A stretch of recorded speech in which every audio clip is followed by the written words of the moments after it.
When Raquel Welch decides to tell the truth, she doesn't get shy or embarrassed. She just smiles in a knowing way. The person asking questions barely finishes asking before her famous laugh fills up the whole room. 6? She jokes around. Only 6? You're going easy on me. She sits back, her eyes shining like someone looking through memories of all her old movies in her head. You have to understand.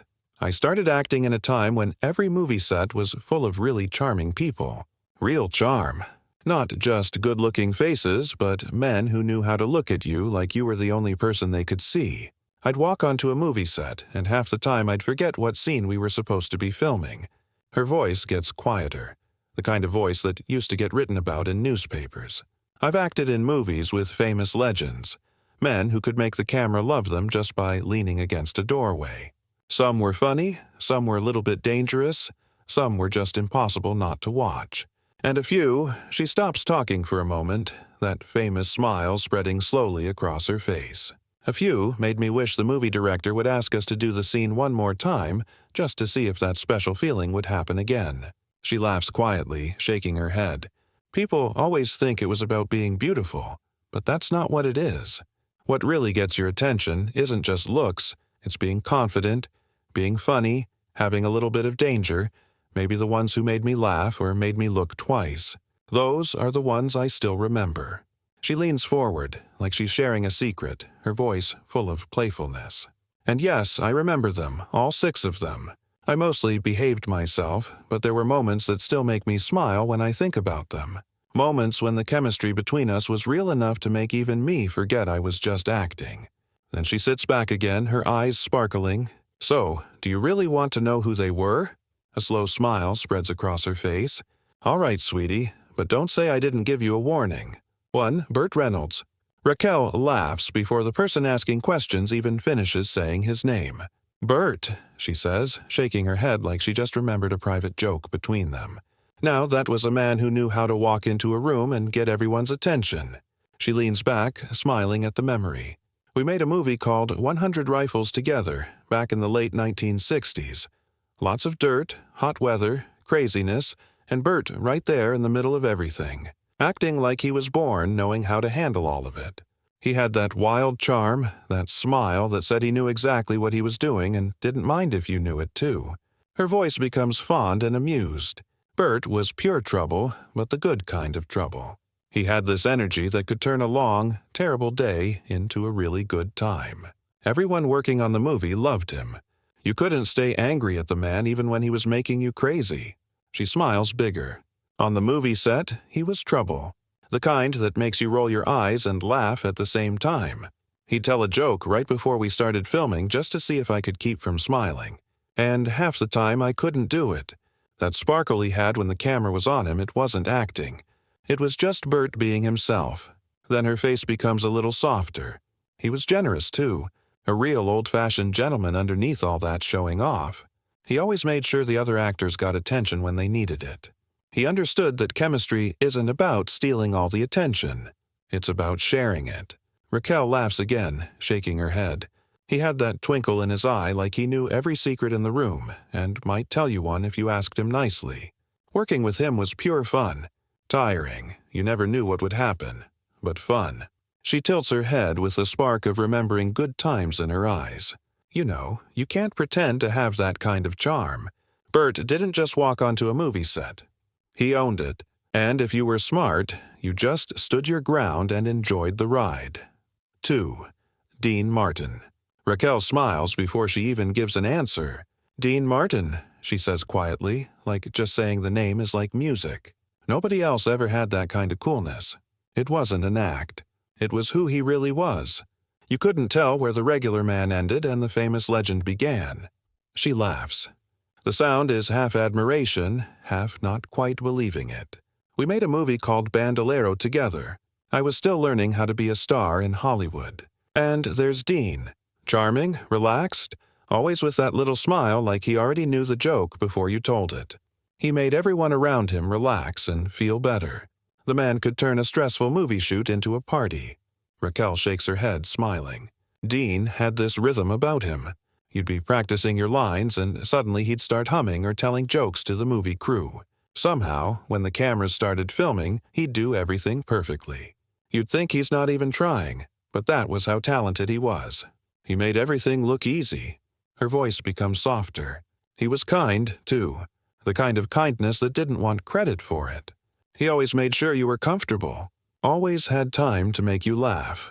I'd watch him move smoothly through a room and think, so that's what being graceful looks like in a fancy suit. She giggles. Dean Martin didn't have to talk loud or pose for pictures. He just existed naturally. And when you worked with him, you couldn't help but fall right into that rhythm. Slower, smoother, easier. Everything felt a little bit better when Dean was around. Then she smiles, eyes bright with mischief. There was something about that twinkle in his eye. You couldn't tell if he was about to sing, flirt, or tell you the best joke you'd ever heard. Probably all three things, and I'll tell you this, there was never another person quite like him. 3. Frank Sinatra. Raquel lets out a long breath before she even talks like she's getting ready for the memory. Frank, she says, smiling. Now, that was a man who didn't need to try hard. He'd walk into a room and everything just changed. The feeling, the mood, the way people stood, everything was different. She laughs soft and knowing. I met Frank in the 1970s, and believe me, he was exactly what you imagine. Cool as the middle of the night, smooth as silk, and smart enough to put you down with a single sentence, all while making you still love him for it. She tilts her head, remembering. We never made a full movie together, but we ran into each other more than once. Same parties, same group of friends, same long dinners that ended in laughter, and Sinatra playing the piano. And when Frank sang, even in a quiet room, you couldn't look anywhere else. He didn't just perform, he was in charge. Her smile gets wider and playful. He had this way of making you feel like you were the only person in the world for 3 minutes. Then the song was over, and you remembered there were 50 other people in the room feeling exactly the same thing. That was his magic. He made every woman feel noticed and special. Raquel chuckles, shaking her head. You couldn't outcharm him, and you couldn't ignore him. He had that rare mix of confidence and caring. He'd tease you 1 minute and pull your chair out for you the next. Old-fashioned all the way. Then her voice becomes softer, almost like she's talking about something holy. There's a reason they called him the chairman of the board. He didn't just lead, he set the pace for everyone around him. Frank didn't chase after moments, he created them. She laughs, the sound mixed with nostalgia. Every time he turned those blue eyes on you, you had to remember to breathe. That kind of magnetism, you don't forget it. 4. Clint Eastwood. Raquel smiles before his name is even said. Clint, she says, stretching it out like a favorite musical note. You didn't need to film a scene twice to see why every movie director in town wanted him. He walked on set and the air changed. Got tighter somehow. Still, quiet, dangerous in the most interesting way. She laughs. Clint never had to raise his voice or yell. He'd give you a look that said more than a whole page of words to say. You'd be sitting there between filming scenes. He'd tilt his head, maybe say something dry and funny, and suddenly everyone who could hear was leaning closer. If silence could flirt, that's what it sounded like. They first met during the late 1960s and 1970s when Western movies and crime movies were popular.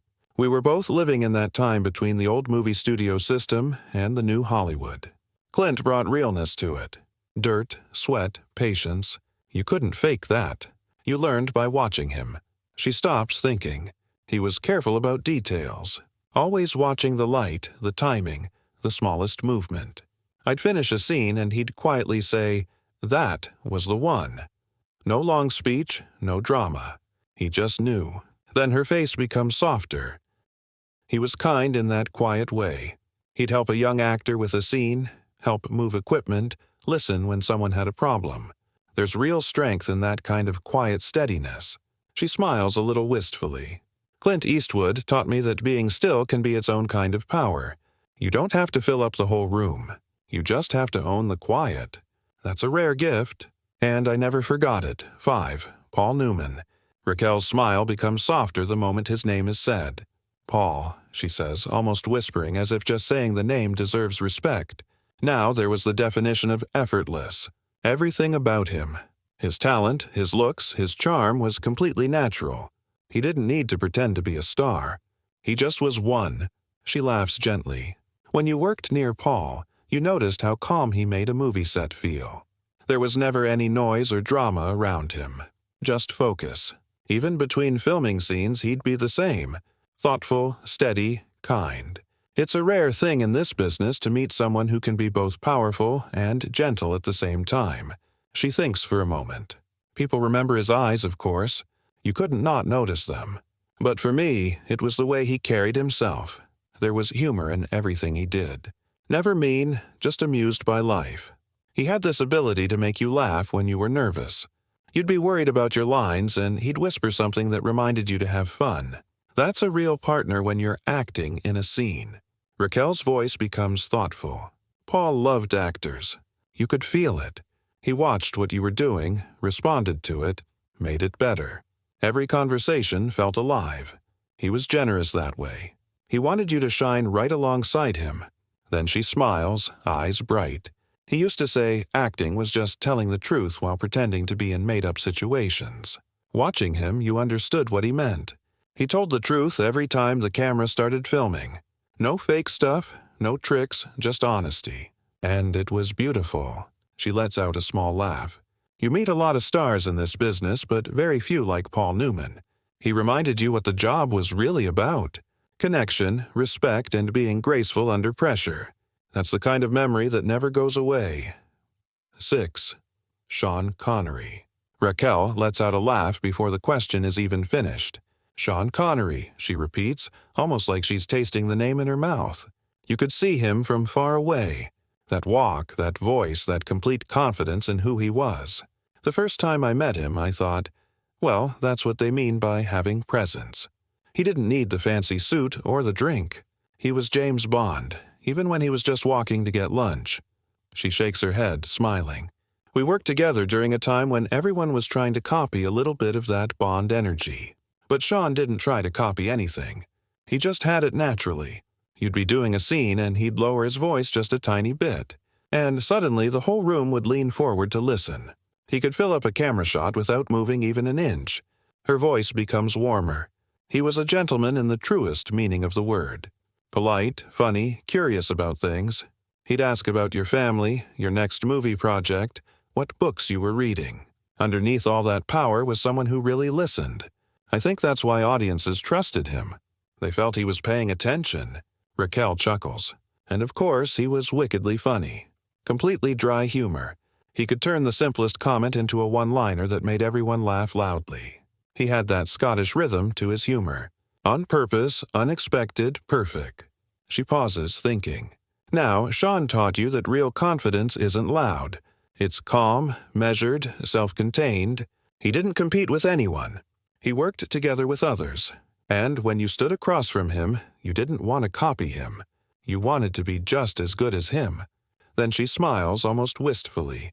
There's a reason his name still makes people sit up straighter. Sean Connery reminded everyone what it meant to be magnetic and professional at the same time. He was one of a kind, and I'm grateful I got to see that magic up close.